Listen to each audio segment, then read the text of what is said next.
Sabi ni VP Sara, hindi raw siya magpapaareglo, hindi siya yung tipo ng tao na nadadala sa areglo at hindi nababayaran ng pera. Bakit sa magkaroon ng reconciliation between the President? Oo, hindi ako tao na nagpapaareglo. Tsaka hindi ako tao na nabibili ng pera. Medyo natawa ako dun ha. Hindi raw siya ay tao pala na nagpapaareglo. Medyo nadulas siya dun inulit niya. Hindi raw siya nagpapaareglo at hindi siya nabibili ng pera. Ano ba?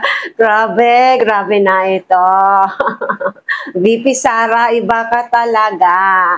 Hello nga po pala sa ating mga manunood. Bago tayo magpatuloy, muli akong nag-aanyaya na mag-subscribe kung hindi pa kayo nakasubscribe and mag-like and share ng aking mga videos para maraming makapanood. And comment down na rin po kayo para ma-share nyo ang inyong opinion, inyong take or natutunan or anong nasa damdamin nyo at isip nyo tungkol sa videong itong. Welcome po kayo, don't worry. Alam kong maraming magbabash pa rin dyan kasi hindi nawawala. Pero pag nagbabash kayo, make sure na maayos ang salita nyo. Pwede namang magbash ng disenteng pamamaraan, di ba? Ganun yun eh. Kasi what you say, how you say it, will reflect you kung ano kayo. At kung sino ang sinusuportahan nyo at pinahahalagahan nyo, yun ang nagre-reflect kung ano kayo, di ba? Kaya ingat-ingat po tayo the way we talk, the way we comment, kasi nagpapakita yan kung ano kayo. Bakit ko po ito nasabi? Kasi ang ibang mga DDS dyan, super talaga naman kabestusan magsalita. Super to the level, highest level talaga mapanakit ng damdamin. Pero tayo syempre, didmahin na lang natin yung mga yun kasi alam kong di naman nila sinasadya yun and later on marirealize din nila na tama ako at mali yung ginawa nilang pambabash sa akin. Okay? So, ayan, magpatuloy tayo sa ating topic ngayon. Nasabi ni VP Sara, hindi raw siya magpapaareglo, hindi siya yung tipo ng tao na nadadala sa areglo at hindi nababayaran ng pera. Bakit kailangan bayaran? Bakit may perang involved? Diba? And in the first place, unahin natin, hindi siya nagpapaareglo. Tinutukoy niya si PBBM. Bakit po? Sino po ba ang maraming kasalanan? Sino po ba yung maraming nagawang mali? Di ba siya, kung ano-anong pinagsasabi niya, pilit nilang dinadown, pinapaya si PBBM, silang mag-ama, silang mag-tatay na Duterte. Pero tahimik lang ang ating presidente. Diba? Ganun siya ka-disente, ganun siya ka-professional, and ganun siya katindi mag-handle ng kanyang emotion. At masasabi natin na talagang matalino at maka-Diyos ang ating presidente. Kasi lahat ng kilos niya at sasabihin niya ay iniisip niya at tinatantyan niya na huwag siyang magkamali. Kaya dahan-dahan lang siya. And maunawain siya eh. Hindi niya pinapatulan yung pag-meltdown ni VP Sara. Ganun kasi kabait ang ating presidente. Ano po? Well, anyway, yun lang nasasabi ko kasi yun ang napapansin ko, nakikita ko. Ever since nung magsimula pa siya sa kampanya, kahit noon-noon pa, never tayong nakarinig ng masamang salita sa kanya. Never siyang nag-fight back, never siyang nanira. That is a sign of godliness in him. Di po ba? Unlike, ayan, in comparison with VP Sara, ang dami niyang ginawa. Wait lang. Yung buho ko kasi bumababa. sorry about that. Again, going back to the topic, si VP Sara, ang dami niyang ginagawang mali kay PBBM, pero hindi niya nakikita. Nakaturo siya lagi sa iba kay PBBM na si PBBM daw may kasalanan. So, nagsasabi hindi siya paaareglo. Bakit? Kasi hoping siya na suyuin siya ni PBBM. Mali po yun kasi siya yung may kasalanan eh.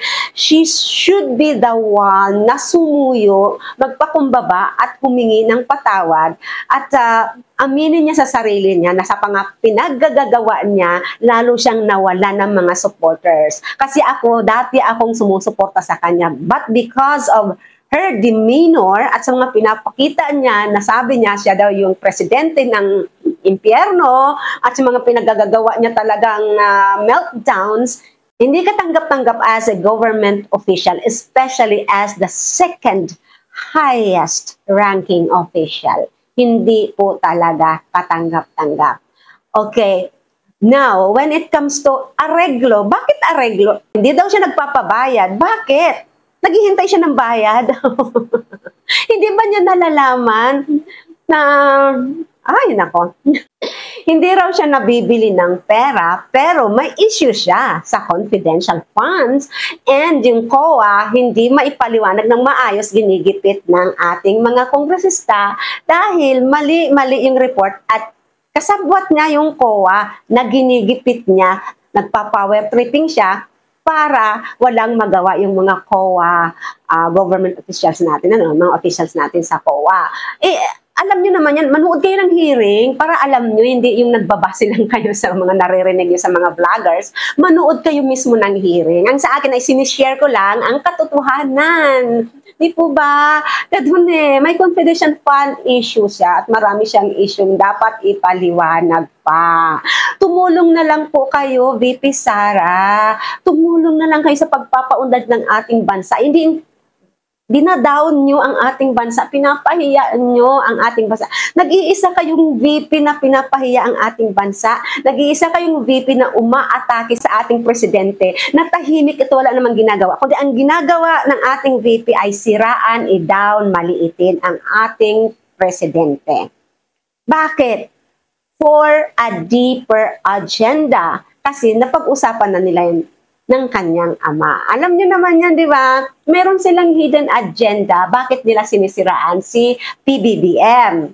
Di ba? Sabi nga niya, siya daw talaga ang dapat nanalong presidente. Kung survey ang pag-uusapan. Hindi nga survey ang pinag-uusapan kasi election results. And besides, hindi naman siya tumakbong presidente at kung tumakbo siyang presidente, I don't think na mananalo siya kung silang dalawa ni Marcos ang maglabang kasi ang gusto talaga ng mga tao ay si Marcos. So, nakaride na lang siya, hindi si Marcos ang nakiride, siya lang ang nakiride. Ano po? Kasi una talaga, ang PBBM natin, ang mahal nating PBBM, ang nakatadhanang maging presidente. Kasi walang otoridad na hindi itinadhana ng Panginoon. Kaya hindi siya naging presidente kasi hindi talaga siya magiging presidente. And hindi naman ako nagsasalita ng tako. Sa 2028, kung sakaling tatakbo siya, I think malabo na kasi talagang sirang-sira na siya after this na mga naglalabasan ganito. Well, anyway, ang Panginoon lang ang magtatakda niyan, hindi ako. So kung ano talaga yung nasa loob ng puso at laging nasa isipan, lumalabas sa bibig, hindi pwedeng pagtakpan at hindi pwedeng maiwasan. Kahit anong pilit na tago, lalabas sa bibig. Kung ano siya at kung ano ang nasa isip niya at kung ano ang daladala niya sa loob ng puso niya. Hindi maitago yun di ba? Nandito nga sa kasulatan na whatever is in your heart, mag-o-overflow yan. Talaga. Ganun po yun Grabe talaga ang, nakikita nyo, grabe ang pride ng ating VP, mahal na VP, Sara, po. And kung sa Tagalog ay pagmamataas. Pride.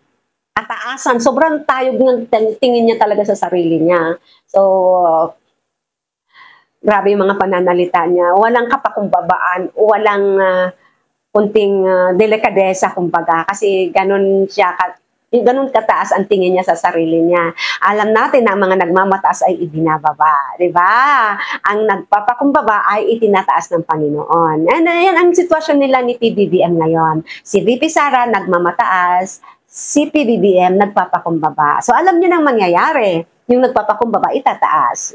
Kaya ang mga tao, ang pabor ay nasa kay PBBM at ngayon si VP Sara ay binabash at marami nang nagsipagkalas na mga supporters niya. So, yun. Nag-uumpisa pa lang yung mga, kasi walang kasalanan na walang kaparusahan. Whatever you throw, it will come back to you. Yun po yun. Yung tinatawag na karma. So, let us just pray na makapag-isip-isip si VP Sara, makipag siguro kung makipagbati siya kay PBBM, suyuin niya ulit ang tao, pagpakita siya ng pagiging mapagpakumbaba at marunong siya magpatawad at marunong siyang kumilala ng pagkakamali niya, umamin ng pagkakamali niya, siguro lang po mababawi niya yung loob ng mga tao. Pero, syempre, marurunong na tayo matatalino na tayong mga tao. Hindi na tayo basta nadadala sa mga manipulation and brainwashing. Mayroon na tayong sariling pag-unawa, pang-unawa at pagkaintindi.